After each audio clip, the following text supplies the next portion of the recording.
Hi, my name is Angie Tucker. I'm a board member of Revelation Gardens, and Revelation Gardens is a Benton County nonprofit working to reduce the number of pets in need in our community.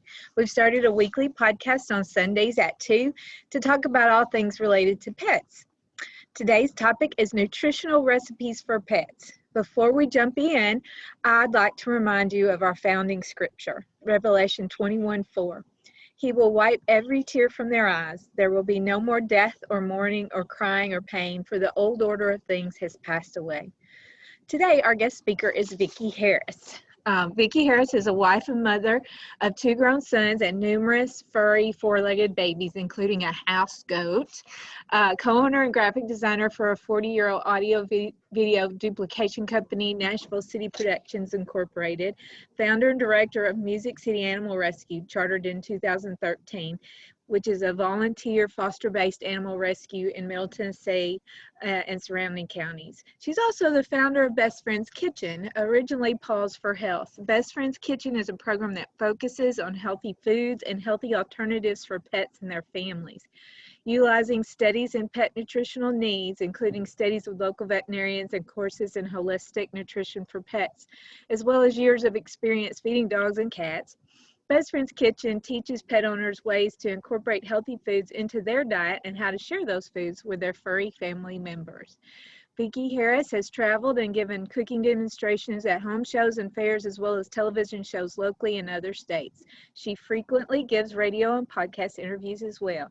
Best Friends Kitchen offers a series of entertaining cooking videos for celebrities like Riders in the Sky, Betty Jewel, and Lulu Roman, and pet professionals and their pets that can be found at YouTube and Facebook. Pandemic, of course, has slowed those videos, but I've watched a few and they're real cute. Thank you. So thank you for being with us, Vickie.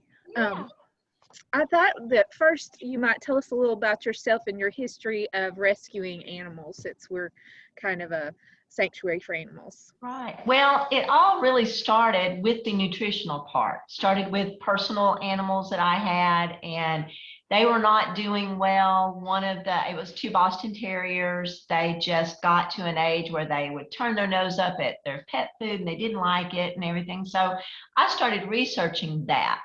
And that's what really started me. And I got hooked up with a veterinarian that believed in, once I found online, you know what, I think you can cook for them. If they don't like what's coming out of a bag, maybe I can find something that they do want to eat.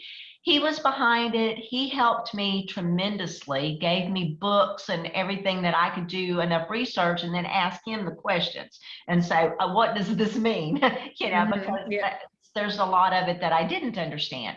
Once I started getting into that, and I thought, I want to give back. I want to get out there and find other pets, because I know if mine were that way, there's others, and the best way to do that is animal rescue. And so I started looking around the Nashville area and got linked up with a rescue called Freedom Farm. And they were great. They allowed me to come in. I became a board member, and we were kind of working in these. They were my test, animals at the time, working the recipes in and everything, and got so heavily involved and thought, there's not enough rescue. I don't think, you can have one on every corner, and there's not enough to take care of it. But I live in the Antioch area, right by the airport in Nashville, and there certainly wasn't anything here at the time to take care of that need. And so I thought, my day job is in the music industry, and how about we start something, Music City Animal Rescue? Yeah. So that's kind of how it started. Well, that's interesting, because my next question was, how did you get into the nutritional part? But you started with the nutritional part, which is really interesting. I actually did, right. It was amazing. I mean, really was. We lost one of the little Bostons to leukemia. And the other sister still wasn't doing good, and I thought she was going to go down that road. We started this when she was 13. She passed away at 18 and a half. Wow. So I was able to prolong her life at least 5 years longer than her sister. Oh, yeah. I find it interesting. So you were talking about researching the food. I just adopted 2 guinea pigs for my classroom, and I have been researching them. And I told Dawn, I said, these are going to be healthier than my dog and cat. because, you know, dogs and cats, we think we know how to take care of. And so we just do. And so I thought this was an interesting podcast to come up now, because it made me go, I'm going to see if maybe I'm not helping my dogs and cats as much as I. Right, right. We tend to do that. We tend to think, okay, there's something here that's pre-made. The manufacturer's already taken care of all the nutritional needs and things like that. Kind of don't have to think about it. Mm-hmm. And, you know, some of your questions have been, you know, well, you know, how do you know you're feeding them correctly and all of that? So, you know, I don't know how you want me to start or if you've got questions, but I'm ready to roll. Okay. So the first thing is, so I buy pet, you know, I buy from Chewy. I have a dog who is very, very, has skin allergies. Mm-hmm. And so I'm having to buy really kind of expensive dog food from chewy.com. So what's the difference in me buying her that store-bought food, even the kind that may be specifically for them, and maybe feeding her homemade food? How is that different? The biggest difference is you know what's in it. Yeah. There is a moderate, what you call moderate to low FDA regulation on pet food. And mainly all that is to meet a protein requirement. It doesn't matter how they get that protein, what source it's from. It just kind of has to meet that. Everything else, it doesn't matter. There's not a big thing on cleanliness. You could almost go out there and throw it in the middle of the road and scoop it back up. You know, we won't get into some of the gross things that can be, but the main thing is just because you can actually control the quality of the food, the amounts of each thing, because you're just like us, everything may not be the same for me as it is for you. Mm-hmm. Once you know your dog or your cat or whatever, then you can kind of start, you know, maybe more customization towards something. And all of that to say, maybe we need to back up and say, before you ever do any of this, you know, this is a great idea. It does take dedication. It's not something you can go, oh, well, so-and-so gave me this recipe, so let's just do that. And it be okay for your pet. It isn't always that way. I recommend you take your pet to the vet before you ever do anything. Get them checked out. Find out right up front, how are the kidneys working? You know, what does he feel like that, you know, good heart? You know, did they have liver issues? Do they have skin problems? All of these things can be addressed in the homemade foods that you make. You can take care of that, but you want to know it up front. That way, you know, if I need to add a particular something into that food or not give that, then you're on top of it and do your research. Once you do that, it's not meant to, this is supposed to help them and not stress us, you know, both of those things, you know. And so a lot of that will just come with knowledge. The more knowledge, the more time you say, you know what, I'm going to dedicate a little bit of time. And you'll get conflicting stories when you go out there on the web, as you know. Ask 100 people, you're going to get 100 different answers. Right. But you will learn as you go, finding those things that actually work for you and that seem more plausible. So that's the main thing, is knowing what's in it is your main concern. So the other thing I worry about is cost. Now I've already, you know, I'm buying a pretty expensive dog food, and I'm just letting all my dogs eat it. Right. Because I kind of free feed, but is it going to cost a lot more for me to make their food than it is for me to buy in a bag? Actually, a lot of that is going to determine, do you want to buy organic? You know, are you going to be very rigid with that diet, make sure that everything is organic, everything is unprocessed? If so, just like us, that's going to cost more.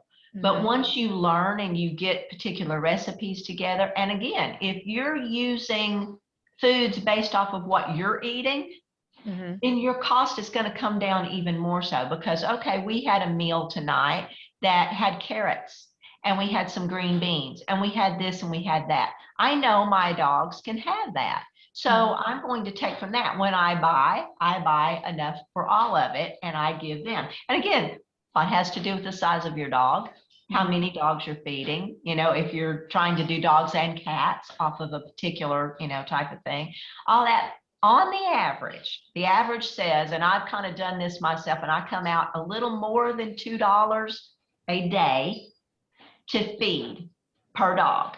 Okay. So that's certainly a lot less than blue or anything, because when you're spending a whole lot more than that, you'll find they eat less if the quality of the protein and the quality of the carbohydrate and everything is there.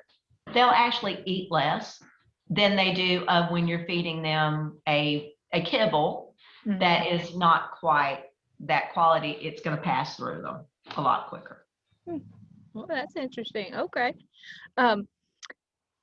Should I feed them the homemade food every day, or can I split it up? Can I have some kibble and homemade food? You can. And I say, for those that don't have the time, a lot of people say, I'm not cooking for myself every day. Right. I can't do that, much less I've got large dogs. And I don't see how in the world I am going to be able to make up this batch of, what you want me to for 3 large dogs.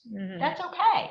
Make up your batch, do what you can. Because there again, all you're trying to do is supplement, get some additional goodness into what they're having. And that kibble, especially if you are not up on or haven't done enough research yet to know vitamins, minerals, amino acids, those types of things, especially if you're feeding a cat, that's a whole different world in itself. Okay. The difference in the way a cat eats and the way a dog eats. So if I see your goat.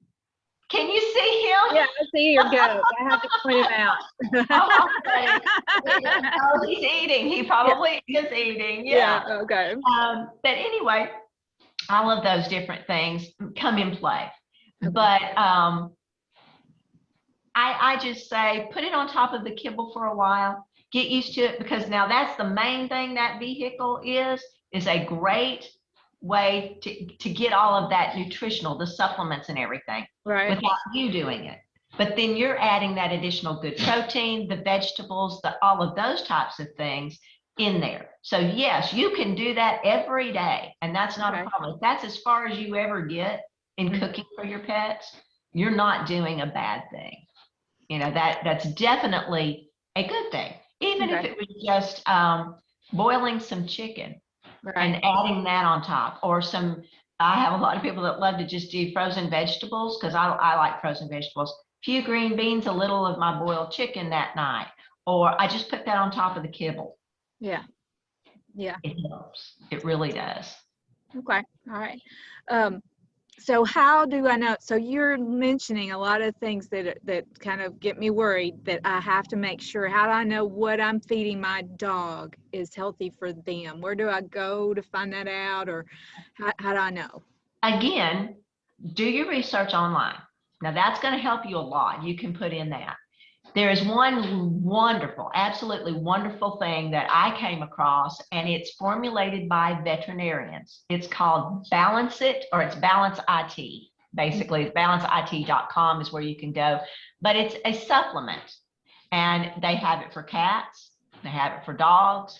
They have special ones if you have a cat with urinary issues, or a dog, with skin issues or something. They have special formulated. When you go on, it's free to join theirs if you want to join their actual site. It gives you recipes. It will let you plug in, and if you say, tonight I cooked meatloaf and carrots, and say this is one of the recipes that I have provided, an all-purpose meatloaf type thing. It had carrots, it had green beans, it had this, and this in it. Plug those in, and it will tell you nutritionally what your pet is deficient in that meal. So it will say that particular meal did not contain enough calcium. It didn't contain enough, for a cat, taurine, which we probably should talk about in a little bit once we get over to talking about cat. Didn't have enough. You're going to need to add 3 teaspoons of Balance It. That will make this complete. And there again, it's something that was formulated by veterinarians. So nearly every veterinarian, if not truly familiar with it, can go look it very quickly and will feel comfortable with it, because it's something, you can't really overdo it too much. It's just there and helps and makes you feel better that you're not deficient in something. So like any meal I make, I could put in and it would tell me if that's appropriate to stuff like that. It will more or less, it will just say, okay, let's just say tonight all I have is chicken on the menu, and I don't know what else to give them. You know, I'm like, I don't know what else is there. They will offer you substitutes. They'll say, well, to make this a balanced diet, you need a 1/4 cup of carrots. You need this, that, and the other.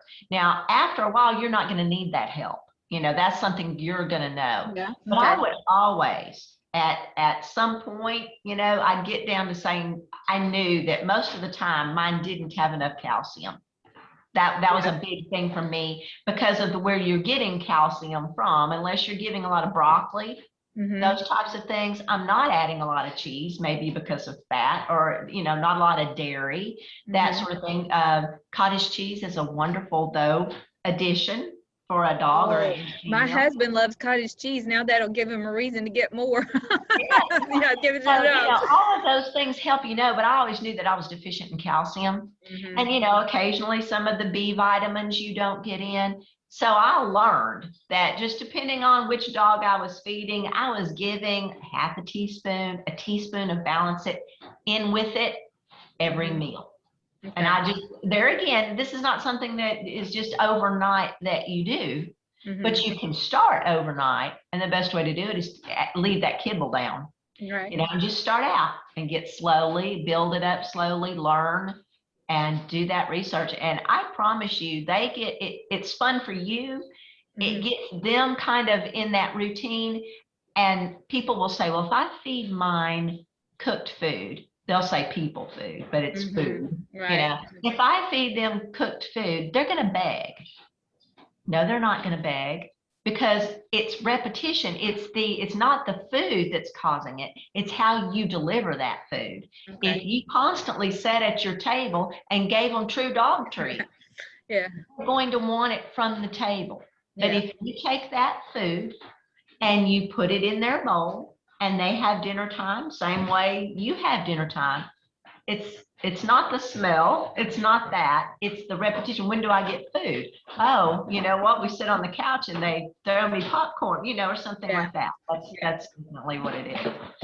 Okay. All right. So I love that app. That sounds real cool. It is. I'm gonna look that up. Great. Yeah. And so you talked a little bit about cats. So I have a story. I had a cat that would, I put cat food down, but he wouldn't eat the cat food. He'd eat the dog food. And I didn't think there was anything wrong with that. And he went blind. Yeah. Because he had to have something that was in that cat food. Taurine. So it's taurine. I have a question about, can I give my cats the same meal as my dog? And so you need to tell us what's different about the cats and the dogs. The main thing, a cat is what's considered an obligate carnivore, which means they need meat, they need protein, everything else is supplemental. That's their main diet. Your dog is an omnivore like we are. They can take a lot of things. They can take the carbohydrates, the proteins, they metabolize it differently. They metabolize more like we do.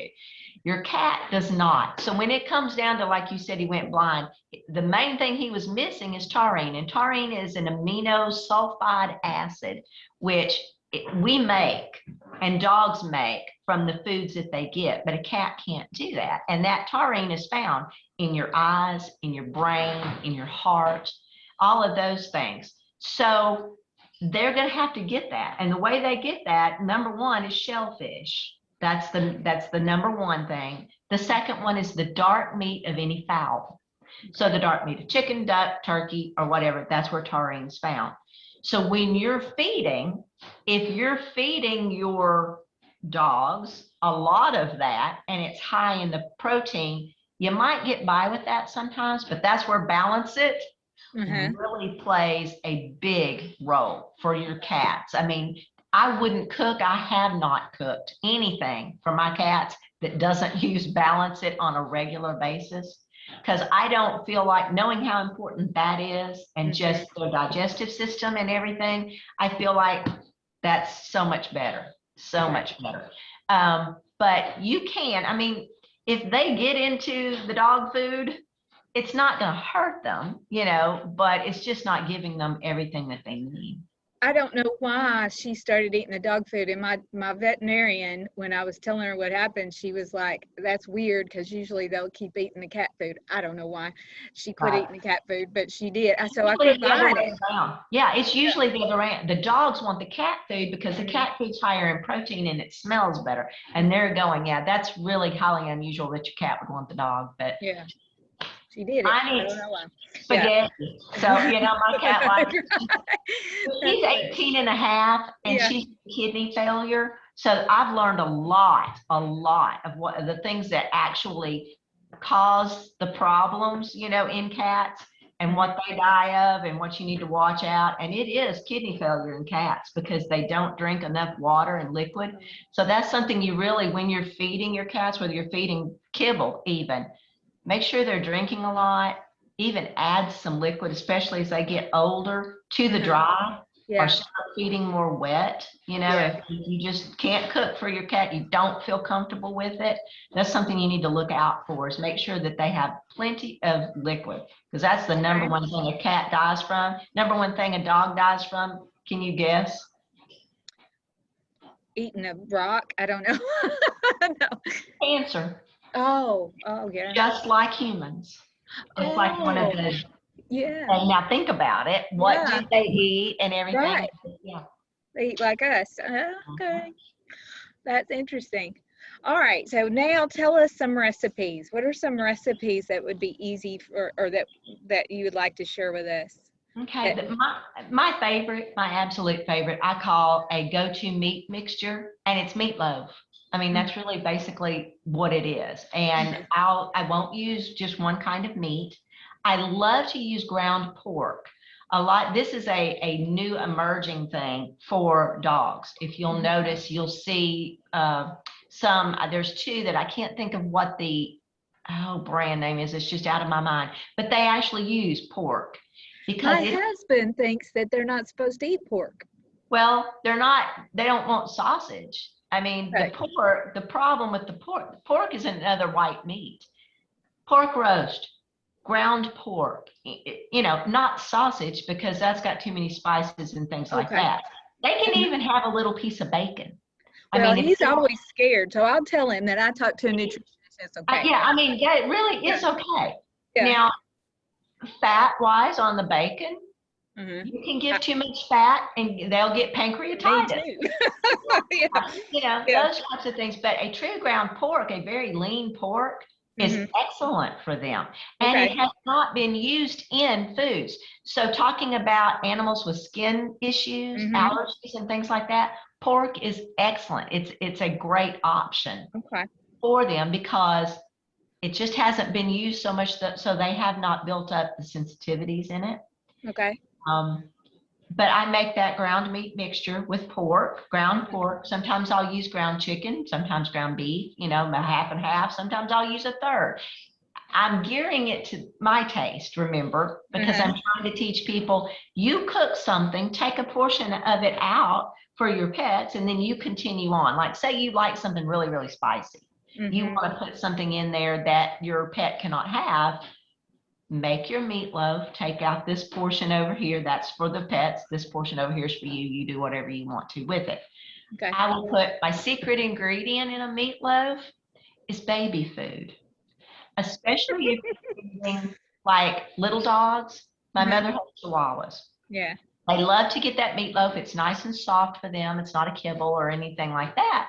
But if you've ever watched one with a little piece of like corn or something, one of my moms doesn't have hardly any teeth at all. Yeah. They're going, and they get a piece of corn, and they go, and I mean, they can spit that piece of corn across the room almost. Like, what have you put in there? But you put baby food. I can put corn, carrots, beets, all of that baby food. You can even add apple, pear, into this mixture. You're not wasting it. If you've got kids that don't like vegetables, stick it in there. For husbands that won't eat vegetables, or puree it. If you can't get broccoli, cauliflower, puree it really fine. put that into the meat mixture. That's kind of like, that's my favorite, because you can hide a multitude of things in there. You can put, for the animals, you can add fish oil at that time if that's something you're wanting to put in.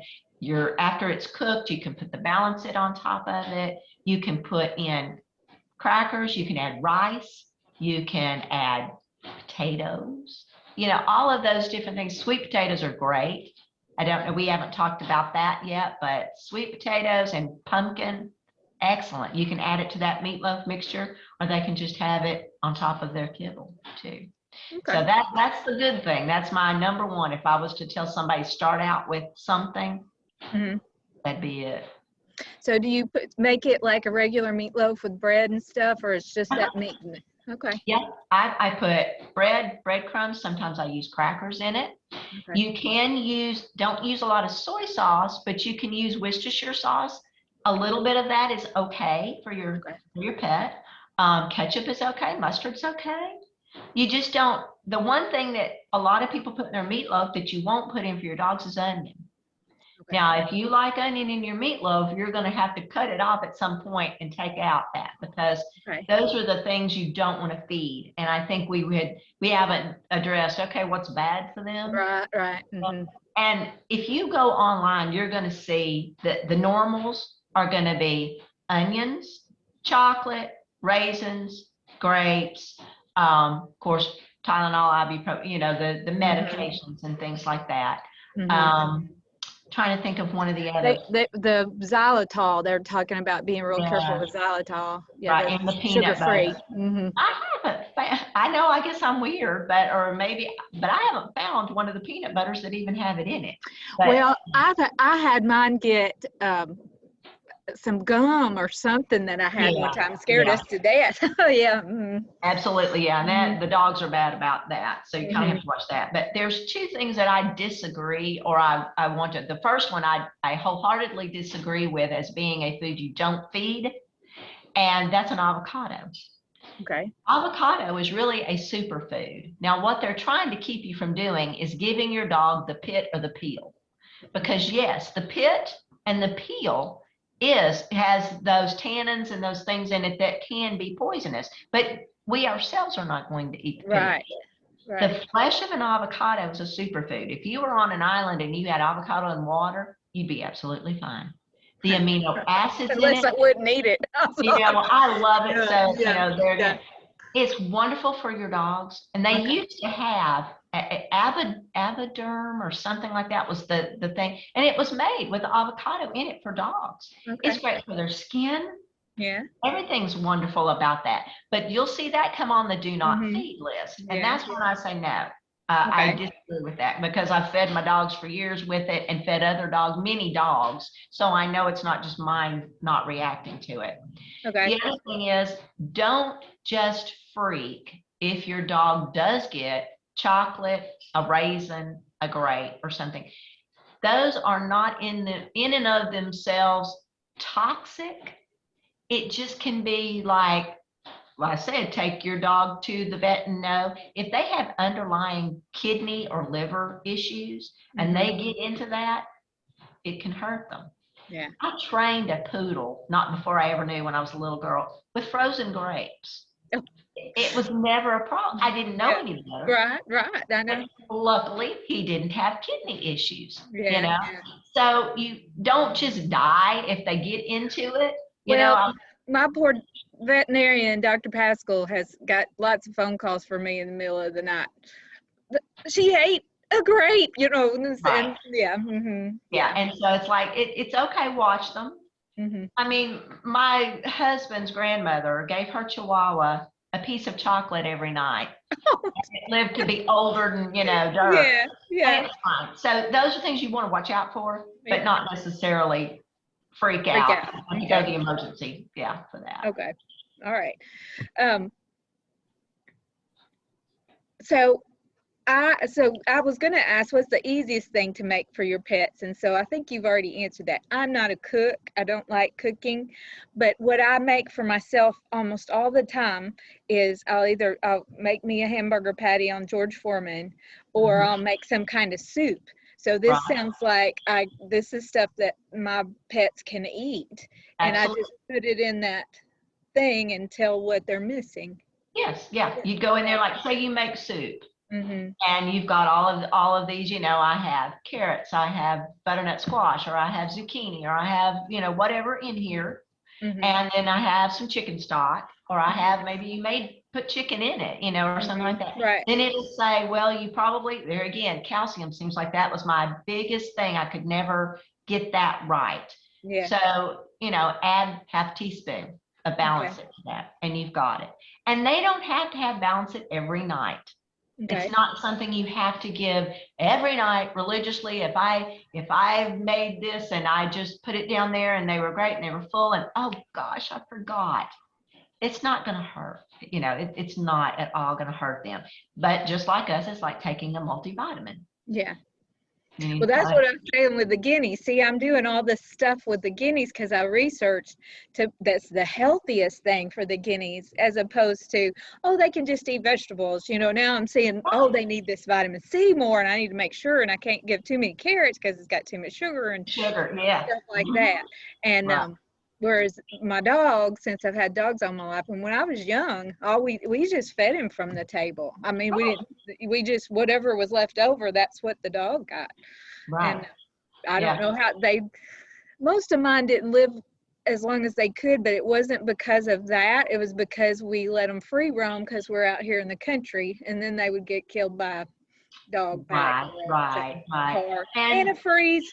All that stuff. Oh gosh, I know. And those are the things, I said you need to watch out for those more than actually what you're feeding them inside, because you're controlling it much more than when you're buying kibble. You have no idea. Well, imagine what it's like to try to learn how to feed a goat, because you're thinking that, like you're doing with the guineas, that this is, well, they just have hay. Right. No. I mean, he eats better than I do, because he gets butternut squash and all of those things. And that's, again, something great for your dogs. Your cats just don't metabolize fruits and vegetables and carbohydrates the way a dog does. You'll see cat food that says Florentine, meaning, it's got some spinach and all this other kind of stuff in there. That's fine, but it's really just passing right through them. It's not, that's not where they're getting what makes them thrive. It's not on a vegetable or anything. I'm going to tell my friend that's a cat person that I understand why she's a cat person. She's primarily killing the animals and eating meat, and I'm kind of that farming person. I can see the difference. Yeah, absolutely. And once you get into that and you start thinking along those lines, it doesn't stress you anymore. That's the first thing I have people saying. That just upsets me so much to have to think of if I'm feeding them correctly, and that's not the whole point of it. It's to know that when you put food down, you know what's in it, you're comfortable with it, you don't have to worry if there's a recall on it, and so-and-so's got skin allergies. Well, I know for a fact that I've addressed it, not just hoping that this batch of kibble got what it needed, because it doesn't follow any kind of restriction. They're not in there checking it all the time to make sure. And if a bag says, oh, this is chicken and blah, blah, blah, blah, blah. But at the time that it comes up, say beef is cheaper, they can substitute and they don't have to tell you. That's what scares me, and I can prove it. Because my mother has a dog that became, at age 8, I believe, allergic to any kind of poultry. He cannot eat chicken. He cannot. And this is, I thought, well, it's the processing. So many times you think your pet has an allergy to food, and you're trying to go grain free and all that kind of stuff. And we need to talk about grain free probably in a minute, that's not as good as they once thought it was. Well, that's what I feed. Okay. Yeah, you need to, Stop. Okay. Yeah, we need to stop that. Okay. And I'll tell you why. But anyway, all of that, and you're thinking, but why? But why? I boiled him chicken. I'm cooking. And I would sometimes put, on top of kibble, because my mother is 81 and I'm not living with her all the time. So she needed something, to supplement and everything. So we had kibble too. I thought it's the kibble. It's the preservatives, the junk, and everything that he's allergic to. I'm just gonna cook. Now he's allergic to fowl in every day. Yeah. So I started thinking, okay, well, I'll buy sensitive stomach. I'll go to all these different ones. Every one of them that said it had like salmon or it would go to another kind of thing, he would be violently ill on. And that's because they're substituting. It may say it's got salmon, but I'll tell you every time it's got chicken in it because he throws up and has the stomach problems. Wow. So that being said, that's another way that you don't know. So people kept thinking, I'll go to grain-free. That's going to take care of that. They're allergic to something.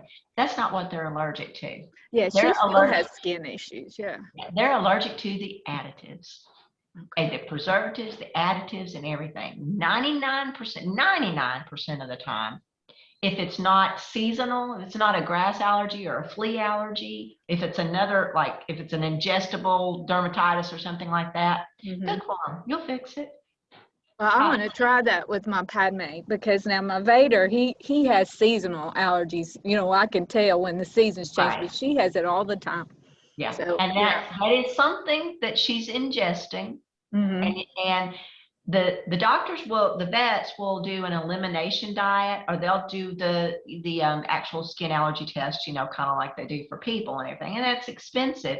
But I've told everybody, I said, you can do your own elimination diet. If you want to know what it is, you just start it, because it's not going to hurt them. And it's somewhere around 72 hours for it to run through their body. You start out and you say, I'm going to give them nothing but chicken. Okay. Tonight, you get nothing but chicken. Okay. And you do that for 3 nights. If you see increased scratching or increased other issues, maybe it's that. If you don't see any problems with that, then add a carbohydrate. I tell them white rice, white or brown rice. Next good thing. If you even suspect that they're allergic to a grain, give them a piece of whole grain bread. Okay. If they don't react to it, then it's not grain. And the lack of grain causes dilated cardiomyopathy in dogs. And now that has been proven. That was one of those things that people got on the kick of grain-free, and everybody went that direction thinking that was going to solve a lot of problems. And now we've had years of that, and now you see the effects of that.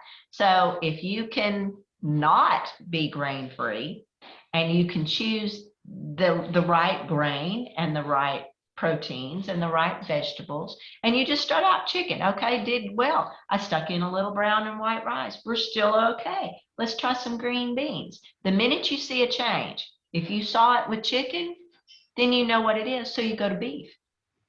Oh, I don't have anything with beef. So beef's okay. Let's try pork. Like I said, that, and let me clarify on when I'm talking about pork, I mean a pork chop, a pork loin, pork roast. Okay.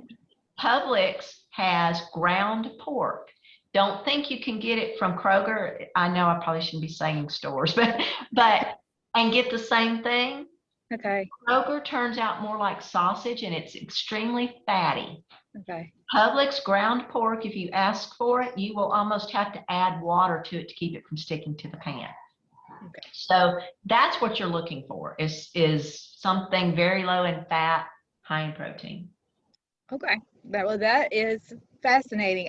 I love doing this because I learned so much that people, I don't know if anybody watches these, but hey, I'm going to be the smartest dog person ever.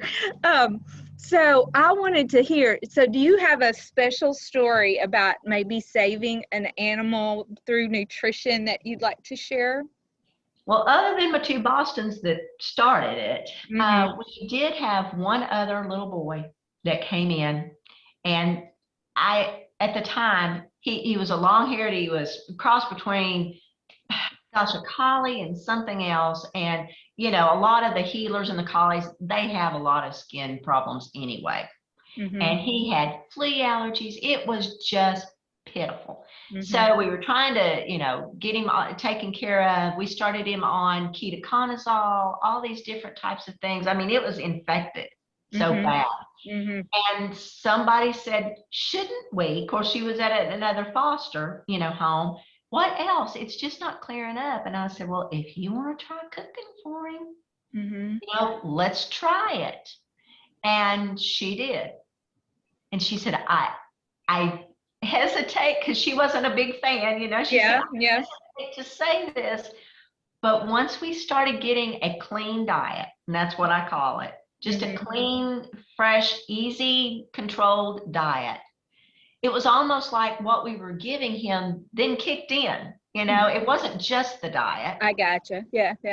But once he got off of the kibble, he got off of the junk food, I call it, and he started getting the good stuff, his body started actually reacting. His immune system picked up. Everything started going better. And he still has the seasonals. You know, he's that breed of dog, and he still has it. But his mama knows now how to take care of that. Yeah. So that was why it was important in rescue. You know, we don't get the healthiest ones that come to the rescue. We get the ones that have the problems. But they may have been out on the street for no telling how long, eating, just scavenging. So when they come in, they're nutritionally deficient in a lot of things. Right. Poor hair quality, poor skin quality, digestive issues, all these types of things. It's wonderful when I have a foster that can follow some of this protocol. It really is. It doesn't mean that all of them are not being taken care of, just some of those that are the worst. Yeah. They can get this little added bump there. It really helps. It truly does. And it makes me feel good, you know, to know, you know, we got it. They were good, and it pulled them out of whatever needed, and they don't need this extra medication for the rest of their life. Well, I was, you know, I'm not a cook. And so when I first hear it, I've gone on sites and they ground up, I just felt like really hard recipes. And so the way you're telling me, it sounds much better. And then with that app to help me make sure I'm getting what they need, that it seems like it'd be easier. And it's your own pet that, you know, has suffered. She suffers with that skin stuff all the time. She gets better somewhat, but she never has been clear. So I'm going to try that. I recommend it. I truly do. You will notice, and it's going to take some time. And like I tell everybody, we still sometimes have to take medications, even though we watch our diet and we do what we have to. You know, I'm not saying this is going to cure everything. It's not, but it's definitely a step in the right direction. And doing it this way, like you said, it's easier. Now, when a lot of people say they feed raw food, I'm just not a proponent of raw. I can't say it's 110% wrong that you do that. But I do say you need to know the source that you're getting, because a dog can get salmonella, trichinosis, can get all of these other things that we can get. You know, they say, oh no, their body, they can do it, they can take it. You just don't know how many times those dogs are violently ill from eating rotten food that's out there. Yeah. They do eat the organ meats, they do eat those types of things. And so a lot of people say, well, I think that's better for them. Then you don't have to give them this added balance it, you know, or anything like that. If you do the research and you're comfortable where you're getting your raw food from, or your raw eggs, be my guest. I think, you know, at least you're doing it, you're paying attention. I just don't. So I'm having to buy mine from the store. I don't trust it. So is egg good for your dog? Absolutely. It's wonderful. Cook it a little bit. You know, even if it's not 100% cooked, even if you just heat it, you know, to kill the bacteria, then that way you're okay. I put egg in the meatloaf mixture. You know, you can add that to rice. That's a very. If I'm feeding her that chicken for, you know, when I'm doing the elimination, can I feed her egg then too? Is that kind of chicken? Do your chicken. for 3 Okay. days, because you want to know for absolute sure that Okay, it is so not the that. egg wouldn't count. Egg doesn't count. Okay. No, egg falls in a Even though different it's category. even though it's a chicken. Yeah, even though it's a chicken, it falls into a different category. But, Okay. that's another excellent source of protein.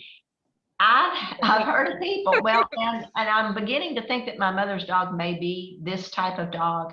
Uh-huh. He can eat some pork and get by with it occasionally. The ground meat or any kind of red meat, he's still iffy. And I mean, to the point that he screams and whines and licks the carpet, and he has to have an antacid and everything when he gets the wrong stuff. Oh, So, wow. I mean, it's bad. Yeah.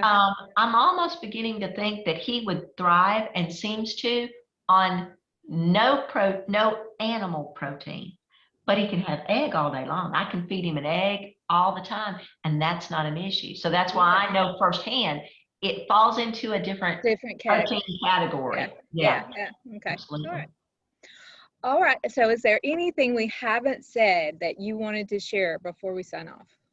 Let's see. I'm looking over here at my notes. Yeah. See, back to the thing of don't stress it.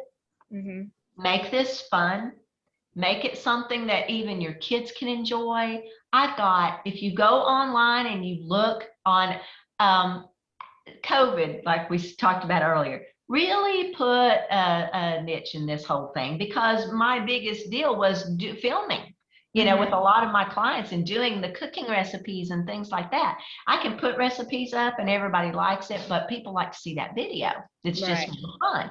Yeah. So I've got a recipe out there for, it's called a peanut paw, and it's an adaptation of a peanut butter cookie. Yeah. Has less fat, less sugar and that sort of thing. Your kids, if you have kids, grandkids or whatever, it's so easy to make.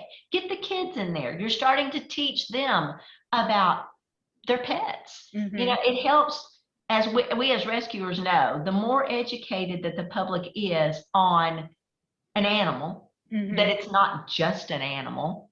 It has needs, it has feelings, it has all this kind of stuff. The better cared for they're going to be in the long run. Well, if you get these kids in there thinking from the very beginning, you know what, I cooked for my grandma's pet or my mom's or ours, we did that. They were part of the family. Then, it takes on a whole new thing, not just nutrition. It takes on a whole awareness of taking care of these animals, and maybe less likely to open up the door and let one out, because that's my fur brother there, Right. Yeah. Sort of thing. So yeah, just don't stress it. Do your research, and hopefully you will learn to eat better in the meantime too, because you're thinking about what they're eating. Yeah. Well, you know what? I could buy this over here, this hamburger, but let's try a ground pork patty tonight instead of the ground red meat. Yeah. So it works. Yeah. That's really neat. So I thank you for being with us, and I just loved how much I'm learning, and this might be very, very helpful for me. Well, thank you. Yeah. Everybody can find that stuff, as you mentioned. It's Best Friends Kitchen. Evidently, I have picked good names, because people have during COVID come up to me and said, I want to use that name, but I won't use the apostrophe, or I'll do this, that, and the other. Can I do that? I'm like, I guess it's okay. Go right ahead. So if you go on to YouTube and you put in Best Friends Kitchen, make sure you find us that's talking about that. Because there's some young girls on there that's cooking and, some other things. So I'm out there. The recipes are on our Facebook page for Best Friends Kitchen. So you can get a lot there, and just have fun with it. All right. Thank you very much. So that's our podcast for this week. We'd like to thank Vicki, and we want to thank everybody for joining us today. Before I go, I wanted to make an announcement about Friday. So Friday, we are having an artist reception for Terry Keith, and you can see some of his work back here behind me.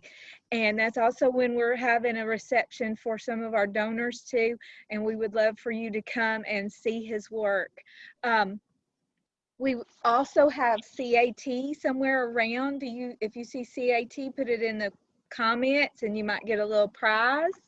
And we'd like to extend special thanks to our sponsors, Camden Animal Clinic and Fox Sanitation.